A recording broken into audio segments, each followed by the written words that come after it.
Welcome back to week 6, and we're going to talk about superfoods, and we've discussed some of them along the way. In week 1, we got you started right away doing the cod liver oil, flax, and chia seeds because omega-3s are so important for type 2 diabetes. But we're going to spend a little more time on superfoods. And the mindset around superfoods, why is this such an important topic? You know, when we talk about our hierarchy of nutrition, it's pretty early. And the reason is it's not necessarily what you're eating that's the problem, it's what you're not. And we've found that superfoods, if you can start to add some superfoods, you can start to help balance these deficiencies that we have. So what are some of the deficiencies? What is a deficiency? Why is that important? Well, I think you made a good point. We haven't really said, hey, this is what you got to stop eating. Because when you start putting healthier nutrients in the body, it just naturally people start to say, well, if I'm putting that in my body, why would I want to put this garbage in my body? So we've learned along the way that when you tell people they can't have this and can't have that, that's not a great place to start. Right. We want to say, what can we add to the diet? What are we missing? And again, when we begin, it really begins with most people, 95% or more of the United States population is missing omega-3 fats.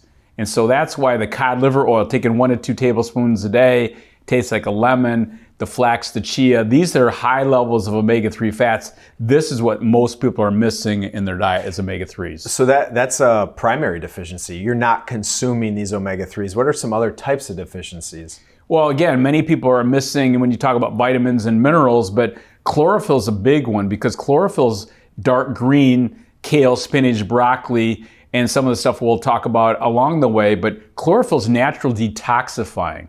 So getting back to that cell. So the omega-3 fats are going to make that cell soft and permeable, but chlorophyll is like a scrubbing bubble for the cell. When you put the two together, now blood glucose levels get back in line. And this is what we see an amazing transformation with people that have type 2 diabetes, that the cells get healthier. So chlorophyll is a big deal, and that's what a lot of people are missing is these things that are high levels of greens. So first deficiency, we're not consuming them. We know we're not getting enough omega-3s. We've given you some superfoods to get those. What are some ways to get chlorophyll? Well, I think the biggest one for me personally, which I think is easier for you to start with, is spirulina chlorella. It's a freshwater algae, comes in a tablet form. That's all it is. It's the source. Doesn't taste very good. Doesn't taste very good, so don't chew the tablets. You just wash them down with the water. And most people start with 10 tablets a day because it's naturally detoxifying. But the goal for most adults is get up to 30 a day. This is an incredible superfood that cleans the body, that builds the body, and again, makes that cell soft and permeable, working together with your omega-3 fats. So it's a very powerful superfood. And then let's get to some of the deficiencies where we might be consuming it but not absorbing it or not the right. What are some of those other minerals and vitamins that we need to look at? Well, again, as the body gets healthier, what most people are missing or lacking, especially we talked about stress. Stress leaches out many minerals. When the body gets unhealthy, it leaches out minerals. And one of the minerals that leaches out very quickly is called magnesium.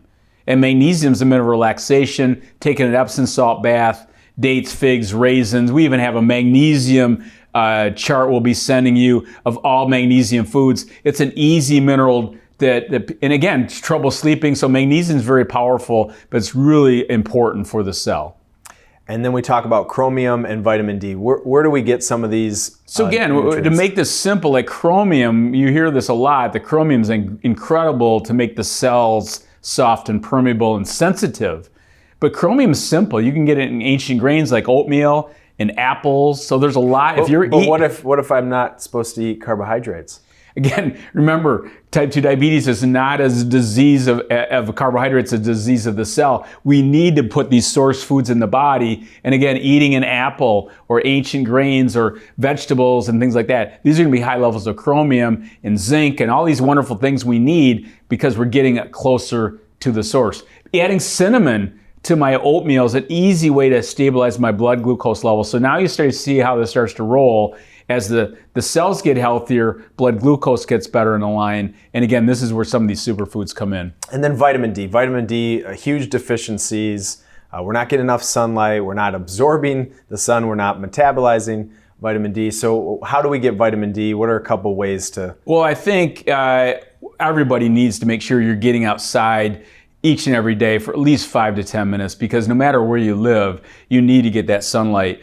But one of the highest sources of vitamin D of any food on the planet is this thing called cod liver oil. Our cod liver oil is the livers are frozen on the boat, which creates high levels of D3, 1 to 2 tablespoons a day. You're going to get all the vitamin D3 that you need. So vitamin D is a hormone. We need it, but it's incredible for the cells on top of that. So these are some ways to bring some of these superfoods into your diet. So just understanding and learning about some of these deficiencies, what are some of the key nutrient deficiencies that we're going to add versus just telling you what you shouldn't eat, because sometimes just removing food even makes more deficiencies.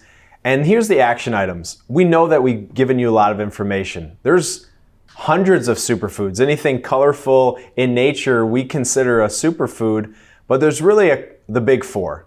We talk about cod liver oil, flaxseed, chia seeds, these are your omega-3s, and then you have your super greens, spirulina chlorella and the wheatgrass juice. All we want you to do is pick one from each category. Maybe you start with the cod liver oil and then do the spirulina chlorella. Or maybe you're going to start with maybe the flax and chia and you want to try the wheatgrass juice. Don't try to overwhelm yourself. Pick one or two and tell them about the importance of developing habits versus just doing it and Well, people have asked me a long time ago, how long have you been doing this? Well, 35 years or so. But I didn't start doing them all at one time. I started doing one superfood at a time. I started with the flax seeds years ago. And then I learned about spirulina chlorella and I learned about the cod liver oil. So again, what you're talking about is you want to build these habits along the way. And so again, this is a 8-week class, but the goal is to help you build the habits that you'll have for a lifetime. And again, you'll be able to share this with more and more people. And again, we're going to get rid of this type 2 diabetes thing with more and more people, and that's really what we're excited about. So to wrap up week 6, think about what you're not getting, and that's where superfoods come in. Pick one or two, develop some habits. Maybe you're going to try some things that you're maybe haven't never tried, and understanding when we add some of these deficiency foods, the body has the nutrients to heal itself. So we'll see you again in week 7. Again, we're here as a resource. If you need us, reach out. And good luck, and we'll see you again next week.